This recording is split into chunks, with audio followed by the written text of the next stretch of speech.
আমরা যারা ছাদ বাগানি আমাদের প্রত্যেকের স্বপ্ন আমাদের ছাদে এরকম একটা ফলে ভরা গাছ বা এরকম একটা কামরাঙ্গা গাছ থাকবে। কামরাঙ্গা গাছ খুব সহজেই করা যায়। যারা ছাদে ফুল বাগানের পাশাপাশি ফল বাগান করতে চান, এরকম থোকায় থোকায় কামরাঙ্গা ধরাতে চান, তাদের জন্য আজকের এই ভিডিওটি। কি করে গাছে এত কামরাঙ্গা ফলাবেন, কামরাঙ্গার টব নির্বাচন, পরিচর্যা কি, সেই নিয়ে আজকের প্রতিবেদন। ভিডিওটি শেষ পর্যন্ত দেখবেন, আশা করি ভালো লাগবে। নমস্কার বন্ধুরা, আমি পাভেল।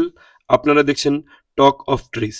এই যে আপনারা দেখছেন থোকায় থোকায় কামরাঙ্গা এরকম ঝুলে আছে, এটা কিন্তু ডিসেম্বর মাস। ডিসেম্বর মাসেও দেখুন আমার গাছে প্রচুর পরিমাণে থোকায় থোকায় কামরাঙ্গা ধরে আছে এবং এটা দারুণ স্বাদের। এটা একটু হলুদ কালার আসলেই কিন্তু বেশ মিষ্টি লাগে খেতে। তো এই গাছটা প্রত্যেকে ছাদ বাগানে করতে পারেন যারা ছাদে ফল বাগান করবেন বলে ভাবছেন। খুব অল্প যত্ন পরিচর্যা এবং কামরাঙ্গা গাছে রোগ পোকার আক্রমণ খুবই কম, শুধু একটু পিঁপড়ের আক্রমণ হয়। তো সমস্ত বিস্তারিত নিয়ে বলবো যে কিভাবে ঠিক কোন সময় কি পরিচর্যা করবেন, কিভাবে খাবার দেবেন, সেগুলো নিয়ে আজকে বলবো। তো এটা দেখুন, এটা প্রথম মোটামুটি অক্টোবর মাসের ভিডিও। অক্টোবর মাসে যখন আমি ভিডিওটা করেছিলাম, এই সময় দেখুন প্রচুর কিন্তু গুটি সেট হয়েছে, হ্যাঁ, এবং দু একটা বড় কামরাঙ্গাও দেখতে পাচ্ছেন আপনারা।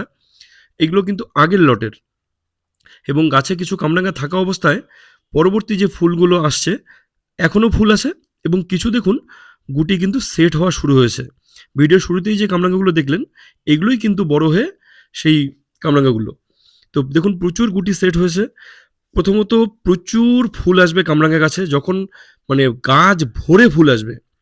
কিন্তু যত ফুল আসে তত কামরাঙ্গা হওয়া কিন্তু অসম্ভব, কারণ সবগুলো ফুলই যদি কামরাঙ্গায় পরিণত হয় গাছ ভেঙে যাবে।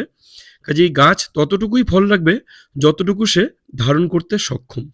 তো এই সময় কিছু মিস্টেক হয়, অনেকেই করে, আমিও করেছিলাম, যে যখন গাছের ফল এরকম ছোট গুটি বাঁধা শুরু হবে ঠিক সেই সময়, বা ফুল যখন থাকবে বা যখন এরকম কামরাঙ্গা সাইজগুলো ছোট থাকবে, তখন কিন্তু কামরাঙ্গা গাছ যেন কোনোভাবেই স্ট্রেস না পায়। এই সময় ওয়াটার ম্যানেজমেন্টটা খুব জরুরি। এরকম সময় যদি আপনার কামরাঙ্গা গাছ, আপনি যদি মানে অক্টোবর মাসে যেমন মোটামুটি একটু গরমই থাকে, সেই সময় প্রয়োজনের মানে তাগিদে দুবার বা তিনবারও জল দিতে হতে পারে। একদম মাত্রাতিরিক্ত জল নয়, তবে একদম পরিমাণ মতন জল দেবেন। গাছটা যেন ঝিমিয়ে না পড়ে কখনোই। যদি কোনোদিনও গাছ ঝিমিয়ে পড়ে, এবং হ্যাঁ অবশ্যই সন্ধ্যার আগে জল দেবেন। সকালে দিন, দুপুরে দিন, বিকেলে দিন, কিন্তু সন্ধ্যার আগে, কারণ সন্ধ্যার পরে জলটা দিলেও সেটার কোনো কাজ করবে না।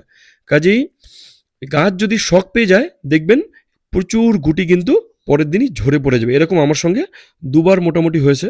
তো তারপর আমি জলের ম্যানেজমেন্ট সিস্টেমটা যখন ঠিক করি তখন কিন্তু আমার প্রচুর গুটি এরকম সেট হয়েছে, এবং সেগুলো পরে এরকম দেখুন বড় বড় ফলে পরিণত হয়েছে। প্রথমে আসি কখন গাছ কিনবেন এবং কোন ভ্যারাইটি নেবেন। এই যে মিষ্টি কামরাঙ্গা, যেটা থাই মিষ্টি কামরাঙ্গা, অবশ্যই এই ভ্যারাইটিটাই ছাদ বাগানে লাগাবেন, এবং বর্ষার শুরুতে গাছটা কেনার একদম আদর্শ সময়। এবং আপনারা চেষ্টা করবেন একদম ছোট চারা না নিয়ে একটু মাঝারি ধরনের চারা ফুল বা ফল সমেত নিয়ে নিতে পারেন। সেক্ষেত্রে ফলটিকে ফেলে দিয়ে গাছটিকে একটু আগে বড় হতে দেবেন। গাছটি কিনে প্রথমেই কিন্তু কোনো বড় পাত্রে দেবেন না অবশ্যই। প্রথম 8, 10 বা 12 ইঞ্চি টব, গাছের যেরকম সাইজ যেরকম কিনেছেন সেই অনুযায়ী 8, 10 বা 12 ইঞ্চি টবে দেবেন। পরে গাছের বয়স যখন 2 বছর বা বেশি হয়ে যাবে তখন কিন্তু আপনারা এরকম 20 ইঞ্চি, 22 ইঞ্চি, 24 ইঞ্চি এরকম বড় টব বা হাফ ড্রামে প্রতিস্থাপন করতে পারেন। টবের মাটি দেখুন সবসময় কিন্তু এরকম একটা যেন স্যাঁতস্যাঁতে ভাব থাকে, একদম যেন ড্রাই কখনোই না হয় কামরাঙ্গা গাছের টব। যখন থেকে ফুল আসবে, ফল সেট হবে বা ফল থাকবে গাছে, এটা অবশ্যই মাথায় রাখতে হবে। এবারে আসি মাটি তৈরি।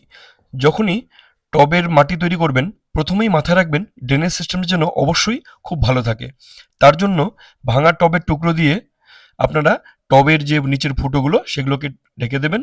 তারপরে একটা চেষ্টা করবেন বালুর লেয়ার বা শুকনো পাতার লেয়ার দেওয়ার জন্য। মাটির সঙ্গে মেশাবেন একটু বালু, মোটামুটি 50%। আপনাদের মাটি কীরকম কোয়ালিটির তার উপর ডিপেন্ড করবে। এঁটেল মাটি হলে বালুটা একটু বেশি মেশাবেন, বেলে দোআঁশ মাটি হলে বালু সেরকম একটা না মেশালেও চলবে। কিন্তু অবশ্যই ভার্মি কম্পোস্ট, পুরনো গোবর সার, পাতা পচা সার, যে কোনো একটা অথবা তিনটেই মিক্সড করে মোটামুটি 40% মতন এই মাটির সঙ্গে মিশিয়ে টবের মাটি তৈরি করবেন। এবং সঙ্গে যদি 1 চামচ বা 1.5 চামচ টবের সাইজ অনুসারে আপনারা সাদা পটাশ ও চুন গুঁড়ো অবশ্যই মিশিয়ে নিতে পারেন। এবারে আসি কামরাঙা গাছের খাবার। কামরাঙা গাছ বছরে 2 থেকে 3 বার বা 4 বারও খাবার দিতে পারেন, এবং সেটা গাছের অবস্থা বুঝে। যখন দেখবেন গাছের গুটি মোটামুটি একটু বড় হয়ে গেছে, যে কামরাঙ্গার সাইজগুলো একটু বড় হয়েছে, তখন দিতে পারেন। গাছের কামরাঙ্গা হারভেস্ট করার পরে দিতে পারেন। এটা আপনার গাছের কামরাঙ্গা ঠিক কোন সময় হচ্ছে, যেহেতু এটা 12 মাসই কামরাঙ্গা গাছ কম বেশি সবসময় থাকে, তো বেশি পরিমাণ ফল যখন হারভেস্ট করবেন বা বেশি পরিমাণ ফল যখন গাছে সেট হবে, সেই সময়গুলো করে খাবার দেবেন। খাবার হিসাবে আমি মিক্সড জৈব সারটাই ব্যবহার করি, যেটা শিংকুচি, হাড়ের গুঁড়ো, বাদাম খোল, অল্প পরিমাণে নিম খোল, এগুলো মিক্সড করে তৈরি, এবং সঙ্গে ভার্মি কম্পোস্টও মেশানো থাকে। 1 মাস পর পর আমি সবজি পচা যে জৈব তরল সার, সেটা আমি ব্যবহার করি। বাড়ির যত সবজি কিচেন ওয়েস্ট আসে সেগুলোকে আমি পচিয়ে সেই যে জলটা হয় সেটা আমি মাঝে মধ্যে ব্যবহার করি, এই কামরাঙ্গা গাছ শুধু না, সমস্ত গাছের গোড়াতেই। এবারে আসি কামরাঙ্গা গাছের রোগ পোকার আক্রমণ। আমি শুধু বর্ষাকালেই কামরাঙ্গা গাছে ফাঙ্গিসাইড মাঝে মধ্যে একটু স্প্রে করি। তাছাড়া বিশেষ কোনো রোগ পোকার আক্রমণ কিন্তু কামরাঙ্গা গাছে দেখা যায় না।